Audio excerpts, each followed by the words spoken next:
Angels and Divine Beauties, kamusta? Ito po si Divine Tarot 888 para sa yung General Tagalog Tarot Reading Love Message para sa araw na to. Happy New Year sa lahat ng ating mga viewers, mga subscribers. Kamusta naman kayo guys?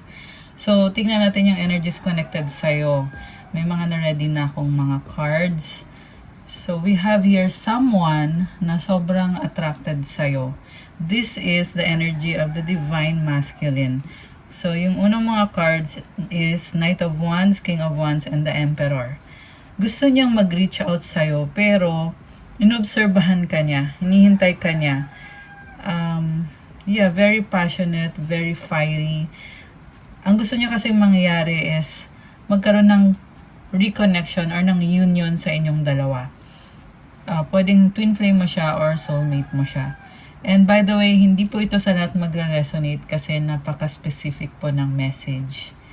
Okay? So, we have look deeply within to discover your soul purpose in your relationships. Na-in-love na to sa'yo kasi ang lalim ng emosyon niya.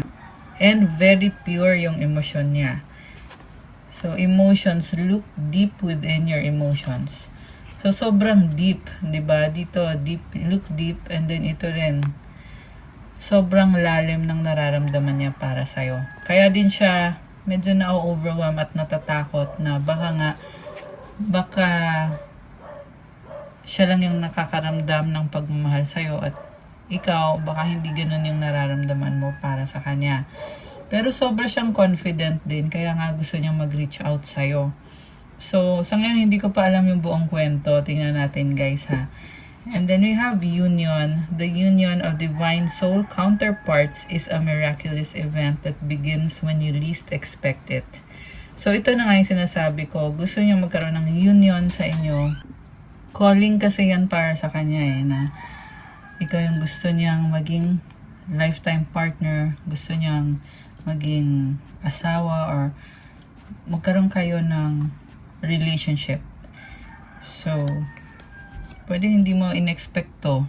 Siguro kasi yung pagkakakilala mo sa person na to is very fiery, kasi yung energy ng fire, it's the energy of creation. So, siguro baka hindi ka sang-ayon sa mga ginagawa niya sa buhay. Pero, yun na nga, kahit hindi mo in-expect dahil nga sa mga nakikita mong ginagawa niya, pero sinasabi kasi dito na it's meant to happen, itong union na itong connection na to. And sa totoo lang, very pure yung nakikita ko dito. Although, nagkaroon nga siya ng ibang person sa past na hindi naman nag-work out. So ngayon nakikita ko na sobrang pure ng nararamdaman niya sa'yo at kaya din siya nagiging emotional dahil gusto nga niya na magkaroon kayo ng relationship. So, si Emperor kasi hindi yan basta-basta nagmo-move. Tinitingnan niya muna yung situation bago siya mag-move. Pero like I said, very fiery and passionate. Kaya meron talagang action. Merong pagta-travel, pag-uusap, merong pagkikita. So siguro nasa stage din kayo ng connection ninyo ngayon na lagi kayong nagkikita, nag-uusap. And at the same time, andun yung sense of responsibility na gusto nga niya ayusin itong connection na to. Gusto niya na mag-work out itong connection na to. So far, this is a very positive reading. Pero tingnan pa natin guys. Remarkable, illusion, past lives. So notice everything remarkable about your relationships. Oh, merong music So, merong singer. Ikaw ba yung singer or siya yung singer? 222 angel numbers on the screen now. Ayan. So, yung number na yon, it means balance. Parang binabalansa niya yung mga bagay-bagay. Avoid the trap of mistaking a fantasy for a true soul connection. Oh, okay. So, ibig sabihin, marami na siyang pinaplano. Parang nagpa-fantasize yung nakita ko dito. Ayun nga, siya kasi nga sobra siyang overwhelmed with emotions. We reunite with our loved ones over and over again through many different lives. So, andun yung feeling na familiar ka sa taong yan, siya ganun din sa'yo. Kasi sabi dito, kilala mo na siya sa past life mo. Ibig sabihin, soulmate mo siya. Or pwedeng twin flame mo siya. Okay. So, tingnan natin. Ano ngayon ang mensahe na gustong sabihin sa'yo ng person na to? This is a very promising. Wow, very promising. Yeah. So, pero tingnan natin guys. Ano ba ang mga gusto niyang sabihin sa'yo or mga mensahe niya sa'yo ngayon? Okay. Being near you is intoxicating. So, this is about attraction. I need you to make the first move. So, ito na nga. Gusto niyang mag-move pero gusto din niya makasigurado na tama yung gagawin niya, na gusto mo rin yun. Na gusto mo rin siyang makausap, makita, makasama. So, yung iba sa inyo guys, hindi kayo nag-uusap at walang first move kasi masyadong maingat itong taong to. Thinking of you makes me smile. You hurt me. Oh my gosh. Okay, ano pa? I'm tired fighting this battle. So, ang nakikita ko sa kanya is lumalaban siya na ayusin niya yung sarili niya, ayusin niya yung buhay niya. So, hindi rin siya sure kung tatanggapin mo ba siya or kung siya lang ba yung may gusto nitong connection na to. You make me happy. Ayan. So, every time na iniisip ka niya, makes me smile and masaya siya. Happy siya. Okay, ano pa? Ano pa ang mensahe niya sa'yo? You give me strength. Wow, grabe ah. So, ano pa? I know I messed up. Oh my gosh. I will do everything I can. So, ibig sabihin, medyo malalim na pala itong hugot nitong connection na to. So, nanggaling din siya sa past na hindi maganda. Kasi, andito yung energy na nag-mess up siya eh. Pero ngayon, gusto niyang ayusin. I will do everything I can. I want to be with you. So, ito talaga yung dahilan. Gusto kanyang makasama. Kaya, alam niya na hanggat hindi niya inaayos yung sarili niya, hindi mangyayari yon. Hindi kanya makikita, hindi kanya makakasama. I pray about you. Kaya pala, nakikita ko dito na sobrang pure yung intention kasi pinagpipray ka nitong taong to. Mukhang nawawala na siya ng pag-asa, kaya siya nagbago. You are irreplaceable. So, isa pa to. 555, angel numbers on the screen now. Ayan, it symbolizes change. And itong card na you are irreplaceable, ibig sabihin, ibang-iba ka sa lahat ng mga nakilala niya. Okay. So, baka may kadil kang fire sign, Aries, Leo, or Sagittarius. Especially yung Sagittarius tsaka yung Aries. Although this can be any sign. Okay. Ano naman ang tingin niya sa'yo? Tingnan natin ah. Oh, wow. The Empress. So, ito na nga. Sure na sure siya sa'yo na ikaw yung gusto niyang maging kapartner. Kasi Emperor siya. And tingin niya sa'yo, you are Empress. Very abundant energy and very attractive. Wow. Ang ganda ng aura mo. Ang ganda ng vibe mo. You are someone na may narating na sa buhay at yun ang gusto niya. Gusto niya magkaroon ng partner na ganon. Knight of Cups. So, very romantic and needy at the same time. So, feeling niya, siya yung makakapagbigay sa'yo kung ano yung wish mo when it comes to relationship or love. Kasi nakikita niya sa'yo na gusto mo din ng someone na magiging seryoso at someone na mapapasaya ka. Ganon yung tingin niya sa'yo. And very romantic ka for this person. So, yung energy dito is very feminine, di ba? And masculine naman itong person mo. Ano pa? Mapatay na isa pang card. Anong tingin niya sa'yo? Okay. King of Swords. Alam mo, tingin niya sa'yo, actually sa totoo lang natatakot siya sa'yo kasi guarded ka masyado. Ibig sabihin, hindi ka niya maloloko. So, Also, very vocal and honest ka sa iniisip mo at nararamdaman mo. Kaya din pala mukhang natatakot sa'yo itong person na to kasi pag nagkamali siya, talagang i-call out mo siya, sasabihin mo yon sa kanya. So, malaking respeto niya sa'yo. Okay?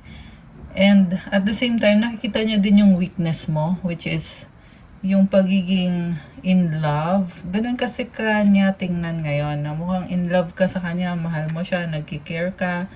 Pero at the same time, nag-iingat din siya kasi you have set your boundaries.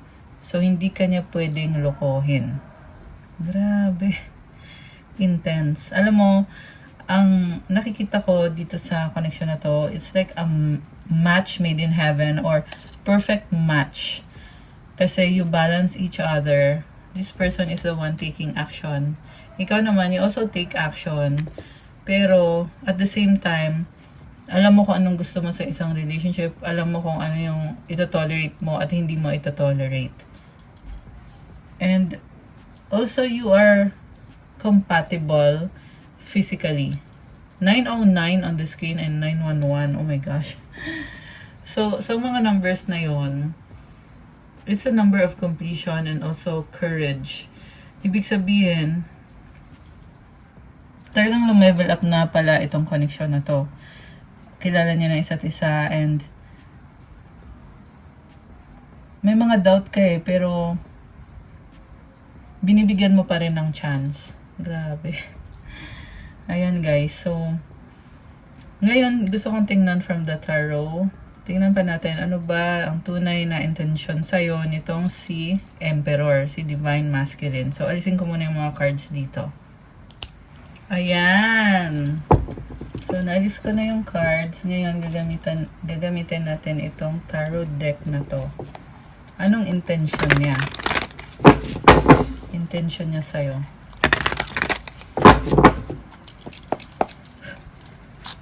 Anong intention sa'yo ni Divine Masculine?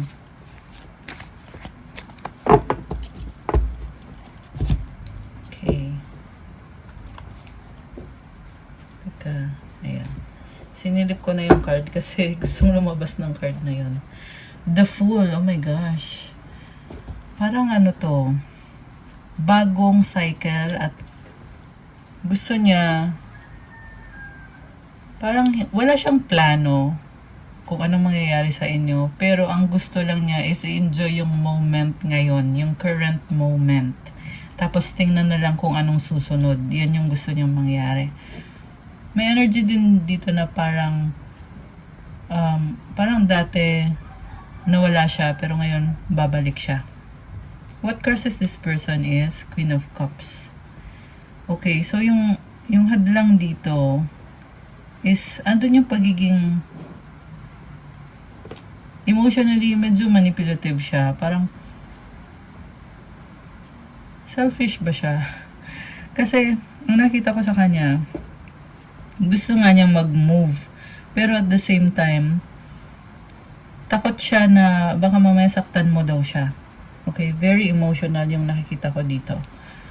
And medyo insecure. Okay, sorry to say. Yan kasi yung nakita ko Parang may certain insecurity siya na baka hindi siya pumasa sa standards mo. Kaya natatakot siyang mag-move.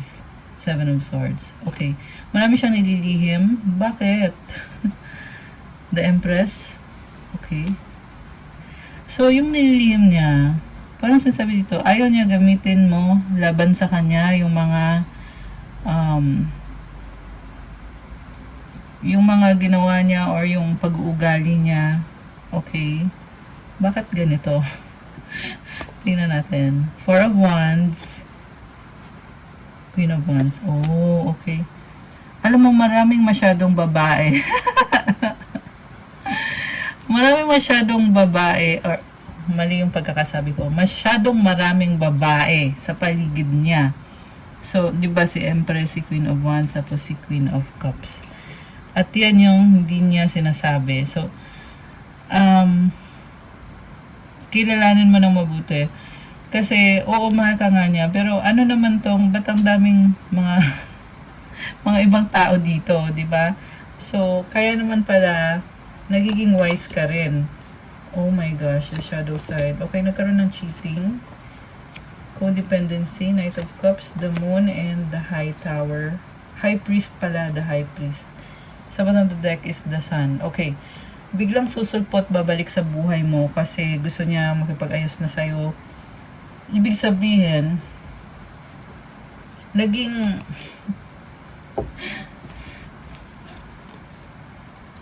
dishonest siya sa'yo, naging unfaithful siya sa'yo. Nakakaloka. Kala ko pa naman okay na okay siya. So, siguro nga ganun nga yung tingin mo sa kanya at first na sobrang okay siya, tapos biglang nalaman mo na ganito pala yung ginawa niya behind your back.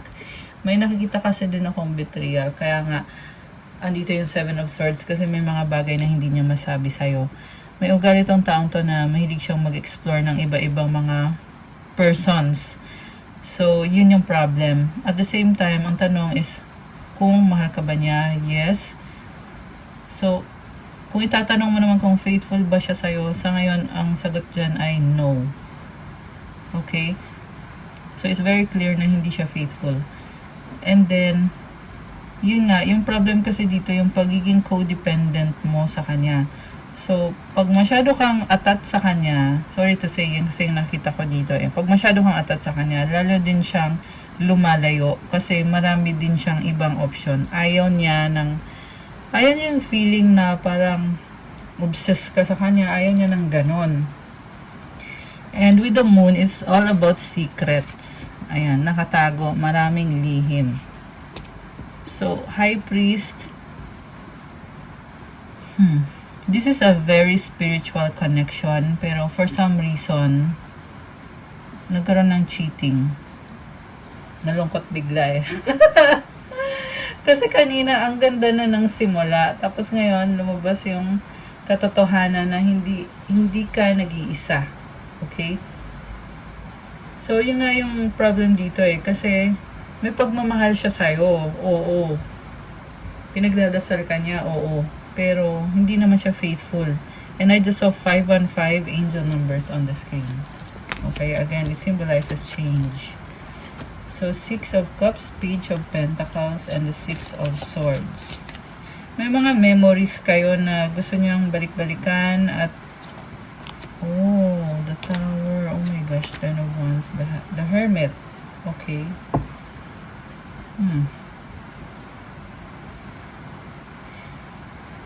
Grabe, intense. So, the Tower is about change and transformation. The 10 of Wands, it's this person na may burden siya sa buhay at parang alam mo yung feeling na naghihirap siya or hirap na hirap siya. Siguro nga, nagkaroon siya ng karma dahil sa ginawa niya sa'yo. Kasi itong Tower, parang kailangan niyang harapin yung consequence ng mga ginawa niya. Okay? Kaya nangyari itong transformation na to. So, may mga burden siya. Tingnan natin. Okay. King of Wands and the King of Pentacles. So, marami nga siyang kadil na iba-ibang mga person. Baka businessman yung kadil mo. Again, very fiery and passionate yung energy. At the same time, very practical with this King of Pentacles. The Chariot. Okay. Mabilis na energy. 7 of Pentacles, 7 of Wands, King of Wands, 2 of Swords, the Temperance. Alam mo, iniisip niya magsistay ba ako dito o hindi. Kasi may doubt siya.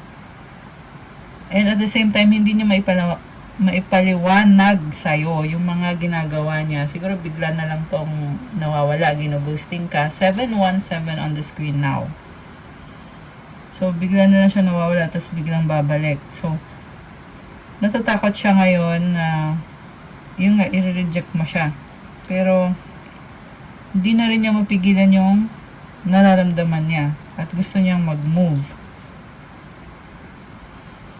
So, with the Temperance, naghihintay siya ng tamang panahon. Feeling niya kasi magkakaayos talaga kayo. Ayan. So, ito guys, yung outcome dito, kayo yung magde-decide. Okay? Sinasabi ko lang sa ngayon kasi sobrang intense yung nafe-feel nitong person na to.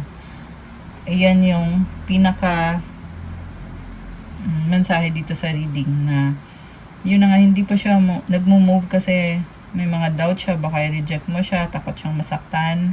Pero at the same time, nag-expect na talaga siya na magiging okay kayo ulit. Magiging okay ulit ang lahat. With this temperance, parang sinasabi niya dito, it's only a matter of time. Hinihintay na lang niya yung time na yon. Medyo may pagka-delusional din yung nakikita ko kasi umaasa. And at the same time, natatakot. Okay? At natatauhan din. So, matindi din yung mga pinagdaanan nitong taong to kasi nga may mga obstacle siya. Yun yung dahilan kung bakit siya naging unfaithful sa'yo.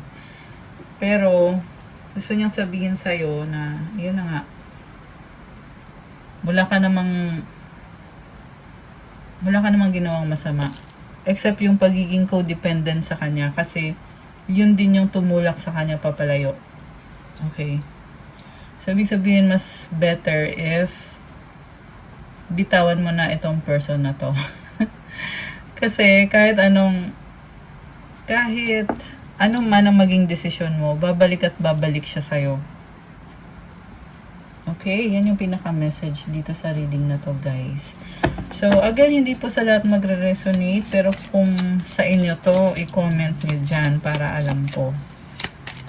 Also, guys, kung merong nanonood dito na talagang hindi naman interesado sa ganitong klase ng video, huwag nyo na pong panoorin. Okay? So, mag-comment kayo sa mga videos para masagap natin yung kwento ng buhay nyo dito sa mga love reading na ginagawa natin. Okay? I want to talk to you. I miss you.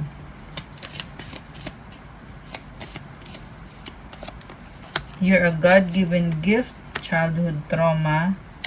Open your heart. Ayan. Yan yung mga gusto niyang sabihin sa'yo. Ngayon, ang gusto kong tingnan is yung mensahe ng mga angels mo para sa'yo. Okay? So, alisin ko muna tong mga cards na to. Ayan. Okay. Tingnan natin mga messages from your angels or mga energies connected ngayon sa'yo. Ating mga lovely viewers. Oh, you have blessings from heaven! So, comment, claim blessings from heaven. Sakto, New Year ngayon. So, enjoy nyo yan, mga blessings from heaven. 33, this is the number of abundance and creativity. Oh, Mama Mary loves you. Oh my gosh. Ayan guys, comment, I love Mama Mary. Ayan, I love it. Mama Mary is with you at mahal ka niya. Okay, ang daming tumalong cards ha. Okay, ito muna. Isaiah 43:18-19. Forget the former things. Do not dwell on the past. See, I am doing a new thing. Now it springs up. Do you not perceive it? Alam mo, sinasabi dito, mahirap man yung mga pinagdaanan mo, pero nakaraan na yon, tapos na yon. Tingnan mo daw ang bagong ginagawa ni God para sa'yo. Hindi mo daw ba napapansin? I-appreciate mo, pasalamatan mo, at i-enjoy mo. Kasi yan ay mga blessings yan from heaven. So, remember, do not dwell on the past. Kung tapos na, wala na yon, kalimutan mo na, alisin mo na sa sistema mo. I am making a way in the wilderness and streams in the wasteland. So, andun ka sa point na parang nawalan ka ng pag-asa, pero nakikita mo si God na talagang gumagawa ng paraan. 144 angel numbers on the screen. Your angels are with you at alam mo yon, nararamdaman mo yon, kahit walang physical na, kahit hindi mo physically nakikita yung mga anghel mo, pero ramdam mo yon. Tapos tingnan mo, ang daming feathers. Ayan, mga feathers yung nasa tablecloth na gamit ko ngayon. So, mga angel wings yung nakikita kong signs. Grabe. And then, ito yung isang nalaglag. John 6:53, Jesus said, "Very truly I tell you, unless you eat the flesh of the Son of Man and drink His blood, you have no life in you." So, tanggapin mo si Jesus by taking the Holy Communion. Ayan. Whoever eats my flesh and drinks my blood has eternal life. Ayan guys, I love this for you. Sobrang nakaka-bless itong message na to. So, to claim this energy, to claim this message, comment John 6:53. Ayan. And yung kanina, i-claim nyo din to. Comment Isaiah 43:18 to 19. Okay, ano pa? Oh, you are a star seed! So, a star seed is very unique person at may purpose ka dito sa earth, which is para tumulong sa mga tao. Oh my gosh, you have wealth. Comment, claim wealth. I love it. I-claim nyo na to, guys. Okay, last one. Isa pa. Life purpose. Oh my gosh. So, you have a life purpose na tumulong sa kapwa mo, sa mga tao, maging blessing. Kasi ikaw ay binibless ka rin. Ayan. With, ito, wealth. Ito yung regalo ni God para sa'yo. And you are being called ng iyong life purpose. Iba-iba din kasi ng life purpose bawat tao. Goddess energy. Oh my gosh, I love this comment. I am a goddess. I have goddess energy. Ayan, guys. Grabe. I love this. You have a new beginning. Comment, claim new beginning. And I just saw 414 angel numbers. So, diba? Very synchronized. Oh my gosh, you have congratulations. Guys. Isa pa nga, ano pa? Third eye chakra, nabubukas yung third eye chakra mo. Be still and know that I am God. Psalm 46:10. Ibig sabihin, kumalma ka and si God ang bahala sa'yo. Okay?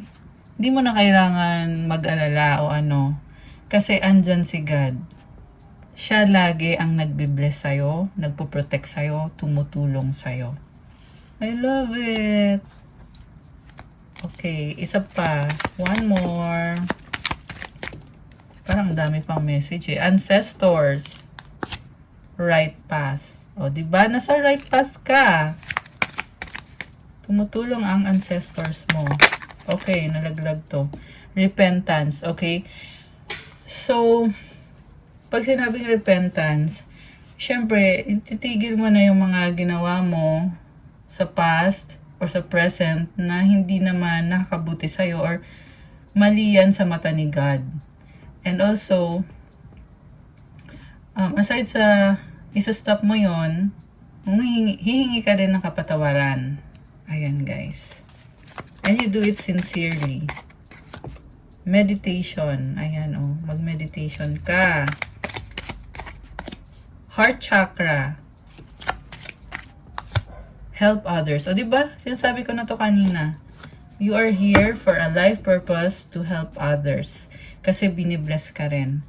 And the last one, Psalm 55:22. Cast your burden upon the Lord and He will sustain you. Ayan, guys. He will never allow the righteous to be shaken. So, kung ano man yung mga challenges mo, isurrender mo yan kay God. Huwag kang matakot at huwag kang mag-alala. Kasi, aalagaan ka niya. Siya ang bahala sa'yo. Wow naman. Okay.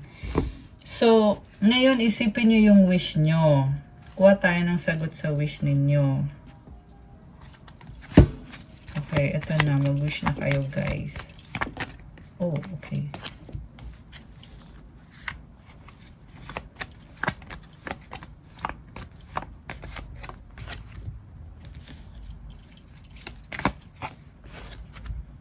At kuha tayo ng mensahe galing sa universe.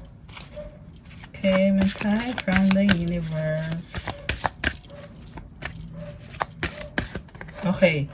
Ready na ba kayo na buksan natin ang sagot sa wish nyo? Comment ready now at bubuksan na natin to. Isa pa nga mensahe from the universe. Isa pa nga ito. Ayan. Comment ready. Ready na ba kayo?